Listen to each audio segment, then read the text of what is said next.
The 10 Commandments! It's hard to believe we have been doing this for this long and we've never done a video on the 10 Commandments. Growing up in the church back in the days, that was like one of the pillars, the 10 Commandments. You know, I remember on Easter we would watch it for years and years. We would watch that every Sunday on Easter, the movie with Charlton Heston. But anyway, I was thinking about it. I don't know why. You damn dirty Pharaoh. Get your damn hands off my commandments. I don't know why I was thinking about that this week, but I was like, we got to do a video on the 10 Commandments. So I started looking through like some religious videos, and then there was like a George Carlin thing on it. I was like, oh, that could be interesting.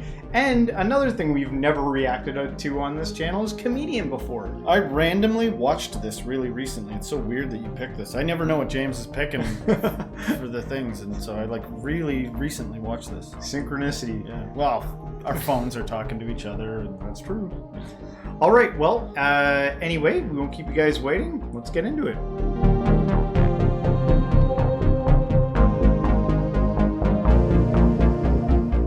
Thank you. Now, folks, here's something else I got a problem with. The 10 Commandments. Here's my problem. Why are there 10? You don't need 10. I think the list of commandments was deliberately and artificially inflated to get it up to 10. It's a padded list. Here's what they did.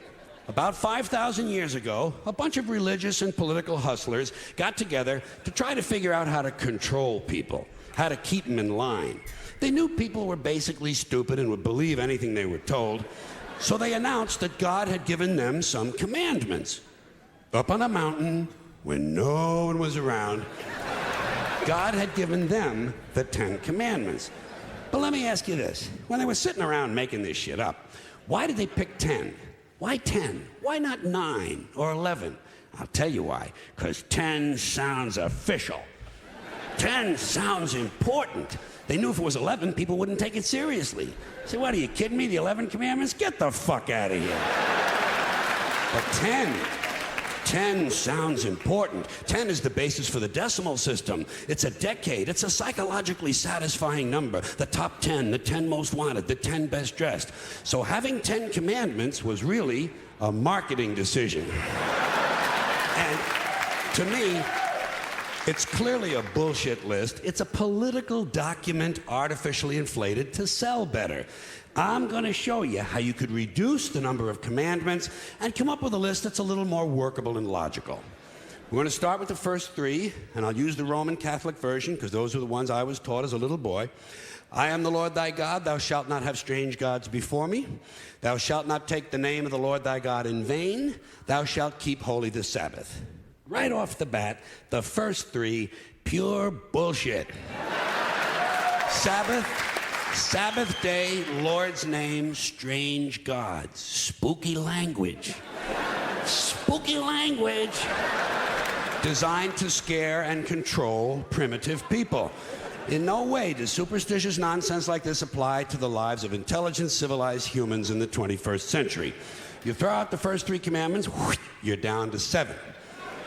Next, honor thy father and mother. Obedience, respect for authority. Just another name for controlling people. The truth is, obedience and respect should not be automatic. They should be earned. They should be based on the parent's performance. Parent's performance. All right? Some parents deserve respect. Most of them don't. Period. You're down to 6. Now, in the interest of logic, something religion is very uncomfortable with, we're going to jump around the list a little bit. Thou shalt not steal. Thou shalt not bear false witness. Stealing and lying. Well, actually, these 2 both prohibit the same kind of behavior. Dishonesty, stealing, and lying. So you don't need 2 of them. Instead, you combine them and you call it thou shalt not be dishonest. And suddenly, you're down to 5. And as long as we're combining, I have 2 others that belong together. Thou shalt not commit adultery. Thou shalt not covet thy neighbor's wife. Once again, these 2 prohibit the same kind of behavior, in this case, marital infidelity. The difference is coveting takes place in the mind, and I don't think you should outlaw fantasizing about someone else's wife. Otherwise, what's a guy going to think about when he's waxing his carrot? But marital fidelity is a good idea, so we're going to keep the idea and call this one, Thou Shalt Not Be Unfaithful. And suddenly, we're down to 4. But when you think about it, honesty and fidelity are really part of the same overall value. So in truth, you could combine the 2 honesty commandments with the 2 fidelity commandments and give them simpler language, positive language instead of negative, and call the whole thing, Thou shalt always be honest and faithful, and we're down to 3. Thou shalt, they're going away fast. Thou shalt not covet thy neighbor's goods. This one is just plain fucking stupid. Coveting your neighbor's goods is what keeps the economy going. Am I right? Your neighbor gets a vibrator that plays "Oh Come All Ye Faithful." You want to get one too. Coveting creates jobs. Leave it alone. You throw out coveting and you're down to 2 now, the big honesty and fidelity commandment, and the one we haven't talked about yet, thou shalt not kill, murder, the 5th commandment. But when you think about it, religion has never really had a big problem with murder. Not really. More people have been killed in the name of God than for any other reason. All you have to do... Sure.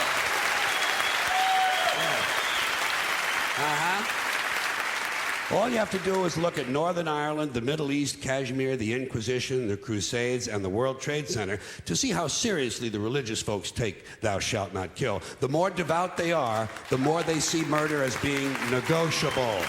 It's negotiable. You know? It depends. It depends on who's doing the killing and who's getting killed. So, with all of this in mind, I leave you with my revised list of the 2 commandments. Thou shalt always be honest and faithful to the provider of thy nookie. And thou shalt try real hard not to kill anyone, unless, of course, they pray to a different invisible man from the one you pray to. 2 is all you need. Moses could have carried him down the hill in his fucking pocket. And if they had a list like that, I wouldn't mind those folks in Alabama putting it up on the courthouse wall. As long as they included one additional commandment, thou shalt keep thy religion to thyself. Thank you, everybody. George Carlin's an interesting one. He kind of reminds me of Dave Chappelle because sometimes he's like telling jokes and he's being funny, and then other times I feel like he's like using his platform to like preach a message. Like really try and get a message, because there's a lot in there that was more like just like hitting you with trying. Like, I wasn't laughing. Facts rather than to make you laugh, and then the odd little joke here and there. I think George Carlin was probably a genius when he's got other bits where the amount of stuff that he can remember and rifle off really quick. Yeah, like he'll have like lists of things that he's memorized to say, and he says it really quickly, like. And a lot of it like is like tongue twisters, like rhymes and stuff like that. And yeah. He's probably a genius. I don't know. Like, I see the point he's making about all that. That coveting one is interesting. You know what I mean? The idea that coveting stimulates the economy. That's probably true. But I feel like that one was the one I had the most issue with, because I'm like, is like stimulating the economy an important thing that we need to be doing? Like the way that we deal with our systems, like people being jealous of other people to go out and buy things that they don't need. I see that kind of as a problem rather than a thing that we need to get fired up and get going. Well, that's not like on my top list of struggles. You know what I mean? That's like, I'd like to find somebody that's openly like, oh yeah, I'm a big coveter. I'd be like, well, how's that working out for you? You know what I mean? Are you getting it? Like, maybe you shouldn't do that if it's just causing you distress. Like, seems like a good way to be kind of unfulfilled. When it comes to the 10 Commandments as a whole, is there anything that kind of like speaks to you when it comes to the 10 Commandments? When you think of it as one giant package? Well, I like that people generally don't think like murder's a good idea. Although, if you like, does it specifically say people? Because if it doesn't say people, we're murdering machines.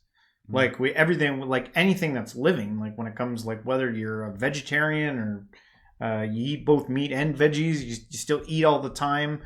Everything that you live in, everything that we have, comes from things that were plowed over. And well, you're tempting me into being cynical. I'm trying to like course correct that, but you're goading me into acknowledging the fact that in this reality, you know, with just objective rationality, it's like everything's eating and murdering each other. Yeah, it's like, oh, gross, bugs. Like vermin, plants I don't like. Let me just kill that. Let me eat that. Just slaughtering, eating, murder. Yeah. And especially from a religious standpoint where God gave us dominion over the planet. You dominate these bitches. You know what I mean? Like it, but it's just also seems to be the way of nature. Like everything in nature is like, it's like the Ouroboros, you know what I mean? It's like that snake eating itself. Yeah. Everything's eating and shitting itself and recycling. Yeah. You know, like obviously. Yeah. So, but for among humans, among your own kind, we kind of have a bit of a problem murdering each other. We like, we murder each other at really high rates. Yeah. In my opinion, way more than we should. Like, but what do I know? I don't know how everything works. I just look out and I go, at least there's a rule about it. At least it's not just like a free-for-all. Yeah. That's a good commandment. Yeah. You should not murder. Yeah. But then again, I mean, if there a monster came into town, like a horrible person that was out of control and he wasn't listening to those commandments and murdering everybody, you'd have to murder his ass out of there. But they don't call it murder when it's that. They call it give punishment or retribution or justice or whatever. That's true. When it comes to like the control tactic of it, it's like I'm half on board. I'm like, I do see the control aspect of it, but I also see it as as cultures and societies were trying to develop and survive as a people. They were like, we need some rules. We need like something so we don't like go crazy and, burn the whole village down. So like, I think people came up with rules to like bring some type of order. So I'm kind of half on board, but like it's like some rules are like, they apply more to you than to me. And you know what happens with some of this stuff? It gets corrupted and people who are in power wield it. Like the first thing that happens, like the thing that sticks out to me with the 10 Commandments is the impossibility of keeping them all. I'm always reminded of the scripture in the Bible. I think it's in James, where it says that if you violate one of the commandments, you're guilty of violating them all. And Jesus kind of pointed out the heart issues with all these in the Sermon on the Mount, talking about like you've heard don't commit adultery, but anyone who lusts after a woman lusts after them in their heart. He's like pointing to like the impossibility of this. And if you think about it actually even from the non-dual perspective, thinking about that, like if all of reality is God and it's all one and it's all consciousness, well then you blaspheme reality every time you like self-servingly do any, like when you're doing it for just you, maybe. I don't know about any of that. I think that when Jesus came along, he had some ideas and he threw them out there, and they were kind of like a little spin on some of the existing religious beliefs. And that's how we decide what's good. They're tested against people, and then people either adopt them or reject them. Like, it's funny, like if you look at apes or something, or some kind of animal where they're competitive and the alpha male wins dominance over the others and he gets all the rewards, and then people are like, hey, that's a horrible society. One animal gets to like mate with a bunch of women. It's like, well, wait a sec, just for a second, imagine this. What if he's got, I don't know the ins and outs of it, but let's replace it with ape, with whatever animal does this and it's effective. All the females pick the best genetic thing. Like they pick him, you know what I mean? Or nature's delegated this as the task. Now you could look at society and be like, society doesn't even listen to religion. They don't do what it says. And that's why everything's shit. Like everything is competitive.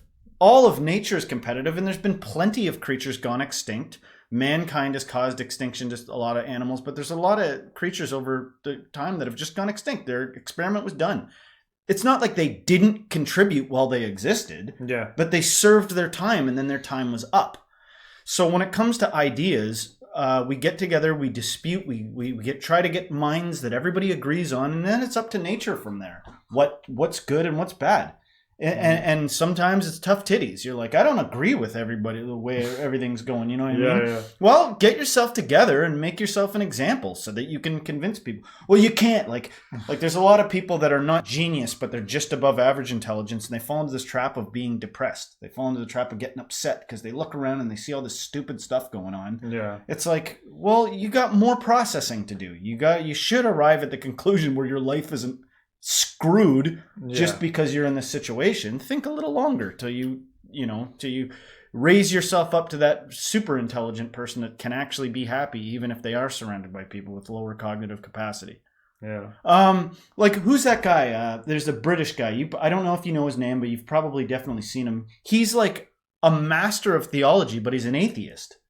Oh yeah, I know. What's that guy's name? Alex. He's young. He's a younger guy, and he always wears suits. I know exactly what you're talking about. Yeah, and he's so great because he talks so like he's not dramatic. He doesn't get his emotions involved. He stays here, and he'll talk to Christians and stuff, and he'll just go through bit by bit every part of the Bible and kind of like bring logic and objectivity to it. Yeah. And there's room for people if they're ready to change their opinion or continue what they're thinking. Yeah. But his approach is the type of thing where like minds get together, they dispute it, and then an answer emerges. Yeah. You know, if you're stuck in a situation where you're like, I just don't like what everybody thinks and everybody's wrong and I'm right. I'm not even saying you're wrong. You might be right and everybody might be wrong. But don't give up. Like, you know, there's more to life and you never know. Like, be open-minded. People that just because you've deduced that they're wrong and ignorant, it's amazing what open-mindedness can do from even the highest intellect. You might look downward and see something that can enrich your life. Yeah. Well, guys, we'll leave it here. Hopefully you enjoyed our reaction on this. Let us know in the comments. We like to hear from you about the 10 Commandments here. I'm a little conflicted here. There's some parts I like about it, some parts I'm not quite too sure here. But let us know if you like the reaction. Don't forget to hit the like, subscribe, share this with a friend, and everyone, until next time, stay spiritual.